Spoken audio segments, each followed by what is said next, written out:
मैं हूं शुभे मिश्रा आपके साथ। और बीजेपी ने बिहार में 4 सीटों पर होने वाले उपचुनाव के लिए उम्मीदवारों की घोषणा कर दी है।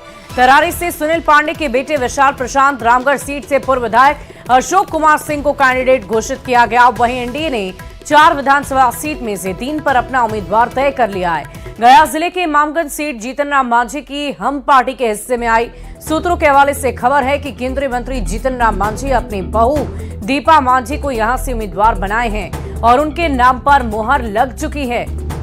तो आपको बता दें कि बिहार में 4 सीटों पर उपचुनाव होने हैं, जिसमें उम्मीदवारों का चयन किया जा चुका है।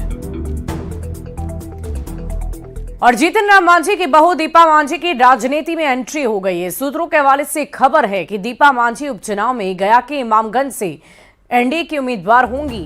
हम के उम्मीदवार दीपा मांझी के नाम पर सहमति बन गई है। एनडीए की संयुक्त प्रेस कॉन्फ्रेंस में इसकी घोषणा होगी। 22 अक्टूबर को एनडीए उम्मीदवारों की घोषणा होनी है। एनडीए के सभी घटक दलों के साथ उम्मीदवारों की घोषणा होगी।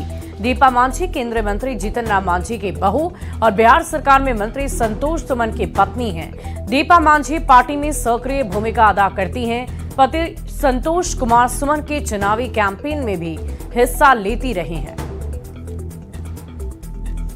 और हिंदू स्वाभिमान यात्रा के तहत केंद्रीय मंत्री गिरिराज सिंह पूर्णिया पहुंचे हुए हैं। पूर्णिया के पॉलिटेक्निक चौक स्थित मनसिद्धिनाथ मंदिर में उन्होंने पूजा अर्चना की है। गिरिराज सिंह ने कहा कि जब ओवैसी मुस्लिम को एक करने की बात करते हैं, तेजस्वी यात्रा निकालते हैं, तो किसी के पेट में दर्द नहीं होता, लेकिन जब हम हिंदू स्वाभिमान यात्रा कर रहे हैं तो लोगों के पेट में दर्द होने लगता है।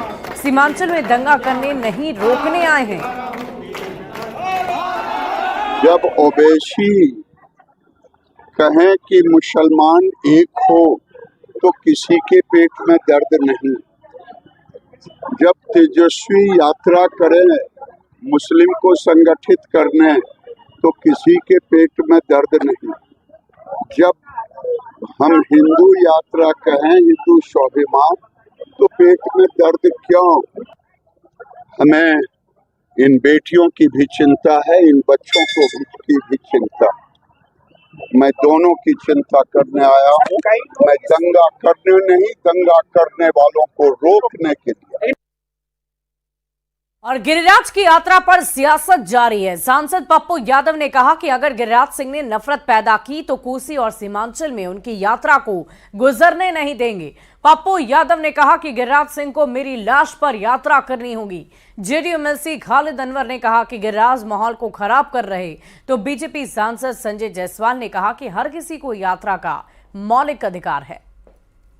एक कदम भी बढ़ने नहीं देंगे जब तक मैं जिंदा रहूंगा। नफरत पैदा किए तो एक कदम,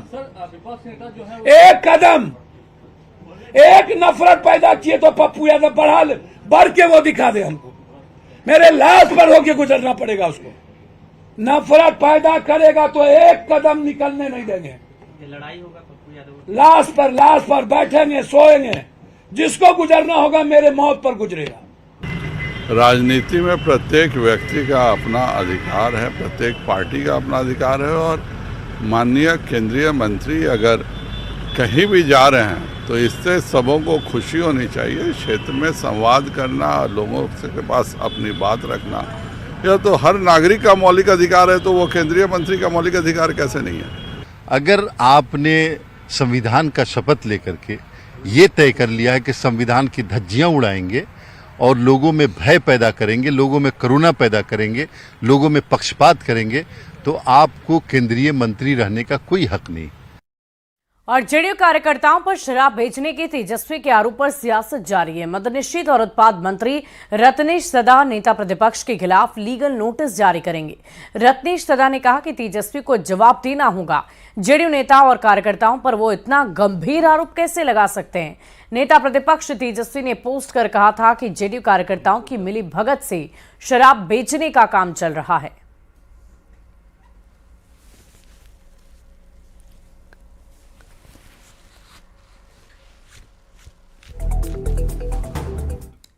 सोमवार को लीगल नोटिस जारी करेंगे। लीगल नोटिस जारी करेंगे जो कौन जेडीयू का नेता, कौन मंत्री जो शराब कांड में संलिप्त हैं, वो हमको जवाब दे।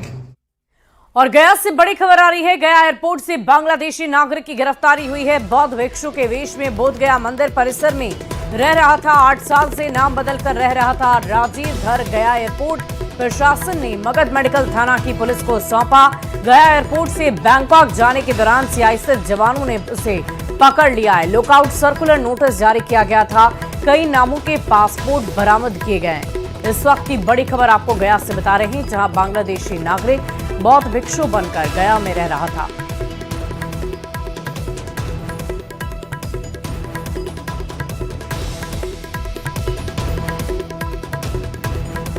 और अगली खबर मोतिहारी से आपको बताएं, जहां सरकारी स्कूल में शराब का उदाहरण देकर छात्रों को हिंदी पढ़ाई जा रही है।